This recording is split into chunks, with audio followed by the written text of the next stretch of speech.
Hola, mucho gusto. Mi nombre es Juan Manuel Ramos Gutiérrez. Soy estudiante de la licenciatura en Literatura y Lengua Castellana de la Universidad Pedagógica y Tecnológica de Colombia. Mi trabajo literario e investigativo se ha dirigido a las narrativas colombianas y latinoamericanas. También se ha centrado en la investigación, creación y en la mediación literaria. El año pasado, en el 2025, fui ganador en la categoría novela en los CEAP con El rojo más negro de una Arrebol. Además de ello, soy integrante del Semillero La Tienda, adscrito al grupo de investigación Senderos del Lenguaje. En este semillero investigamos la novela de la violencia en Colombia. Yo me centro en autores como Eduardo Caballero Calderón, Arturo Echeverry Mejía, Manuel Mejía Vallejo, Gustavo Álvarez Gardezábal, entre otros. De esto han surgido varias investigaciones que he presentado en diferentes lugares de Colombia, como lo han sido Bogotá, Cartagena, Córdoba, Medellín, Tunja, en donde he explorado temas como el psicoanálisis, la sociocrítica, los estudios de género y los estudios latinoamericanos. Además de ello, he hecho trabajos de tallerista, he participado en obras de teatro y en diferentes procesos de mediación literaria, en donde he explorado la literatura no como un asunto individual de un sujeto, sino como un asunto colectivo que nos une a la construcción de memoria y de reflexión y crítica de las sociedades.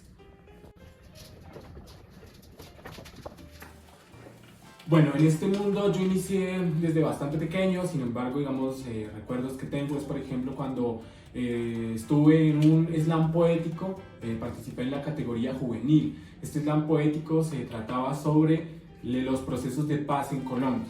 De este salí ganador en la categoría juvenil en el año 2022 en Sogamoso.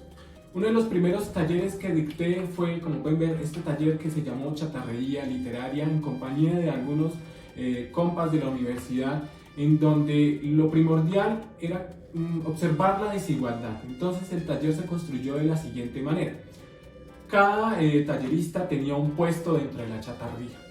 Cada puesto tenía una línea temática de palabras. Entonces uno tenía una línea temática de habla campesina, de habla ñera, de habla rora. Otro tenía una habla de, no sé, de medicamentos, nombres de medicamentos. Otro tenía nombres de palabras en desuso, palabras desgastadas o palabras juzgadas. Otros sobre novela, poesía, etc. Todas estas palabras estaban en los diferentes puestos. Llegaban los participantes, se le daba cierta cantidad, a todos con diferente cantidad, y cada uno tenía que comprar con lo que le alcanzara. Luego de ello se hacía un ejercicio de escritura con esas palabras y terminaban un texto. Este texto tenía que hablarnos sobre la desigualdad. Sin embargo, el taller en general nos mostraba cómo unos podían comprar más palabras y otros menos palabras para crear un texto. El siguiente taller se realizó con compañeros del Semillero Consonante. Acá algunas imágenes, como pueden apreciar. Se trató de hablar sobre el mito y la belleza. Sobre el mito clásico y el mito moderno en torno a la belleza y cómo esto ha construido un discurso que se refleja en la belleza de ahora o cómo la conseguimos. Entonces, el taller se desarrolló de la siguiente manera. Los integrantes podían escoger una cierta cantidad de palabras. Todas estas palabras tenían que ver con la belleza.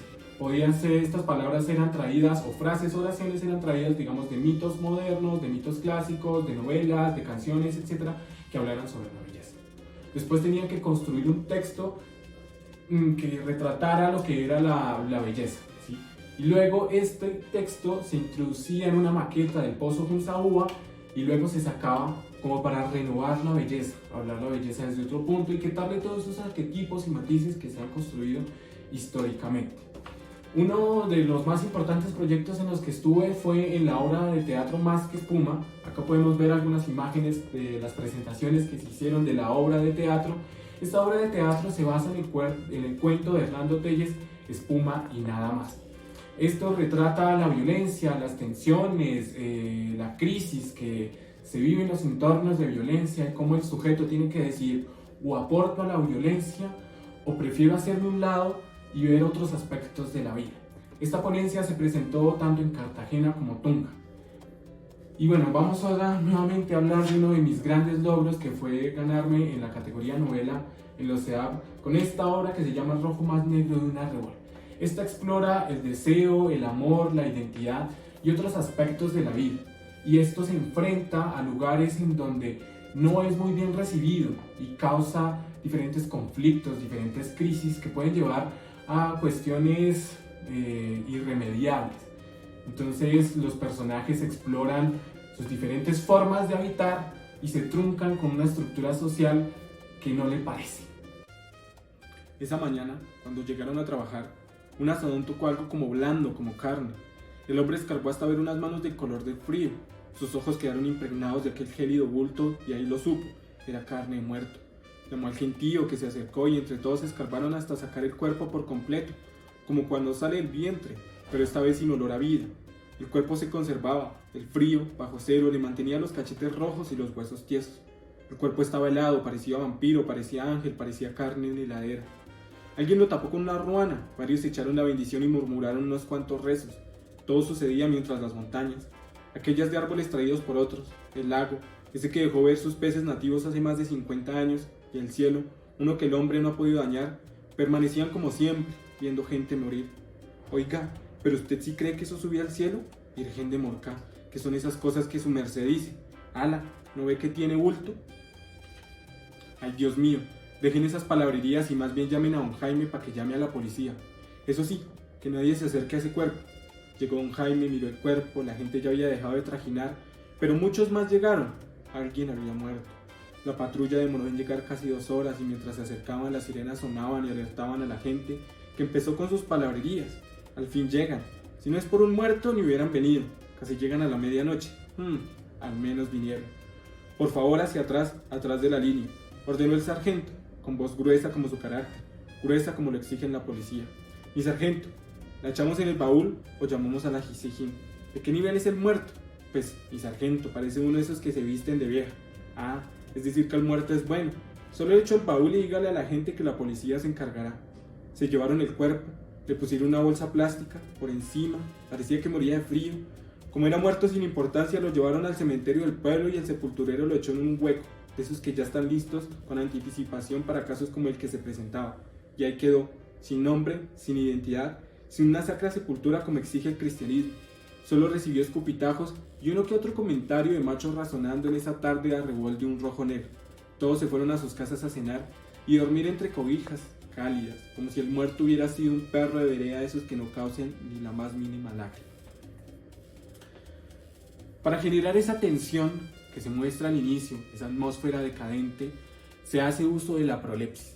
La prolepsis nos permite acercarnos a un acontecimiento futuro para armarnos de una idea de qué pasó, qué sucedió y darle interés al lector de seguir leyendo en qué medida quiere buscar la verdad de lo que pasó y por qué hay un cuerpo en ese espacio. Para generar ese espacio, uno tiene que empezar a reconocer las voces que habitan esos entornos y esos territorios y explorarlas. Por eso, por un lado, miramos la voz de los campesinos y por el otro miramos una voz institucional que es representada por la policía. Además de eso, el entorno no es algo estático, es algo que observa. Las montañas, el lago y el cielo observan cómo los humanos se mueren, cómo los humanos se matan. Esto genera una atmósfera decadente y de tensión que quiere mostrar eso, la tensión. Eso nos lleva a una pregunta que serviría para la mediación. ¿Cómo cambia nuestra percepción de una historia cuando conocemos primero una consecuencia antes que el origen del conflicto? Desde lo que acabo de decir, surge el laboratorio de escritura creativa, en donde yo busco que el participante pueda explorar, cambiar la voz narrativa, los registros de voces, el espacio, el tiempo, la atmósfera y los diferentes recursos estéticos y narrativos que decida usar, para así comprender la novela desde otros matices, desde otro panorama, y que el lector no sea solo un sujeto pasivo, sino un sujeto activo que transforma la obra. Esta propuesta busca fortalecer los procesos literarios en Boyacá mediante el encuentro entre escritores, lectores y nuevos creadores, entendiendo la literatura como un espacio de diálogo, memoria y expresión. A través de la presentación El rojo más negro de una revol y el laboratorio de escritura creativa, se busca que los participantes no solo se acerquen a una obra literaria, sino que descubran las diferentes formas de narrar, utilicen diferentes recursos estilísticos y recursos narrativos para darle expresión a sus voces y a sus territorios. De esta manera, la actividad pretende aportar a la circulación de las narrativas boyacenses, reconociendo los territorios y las voces que los habitan, al mismo tiempo que fortalece espacios de formación donde la lectura y la escritura se convierten en herramientas para interpretar nuevas experiencias, conservar nuestras memorias y crear nuevas formas de expresión literaria. Una obra literaria solo es cuando el lector la lee.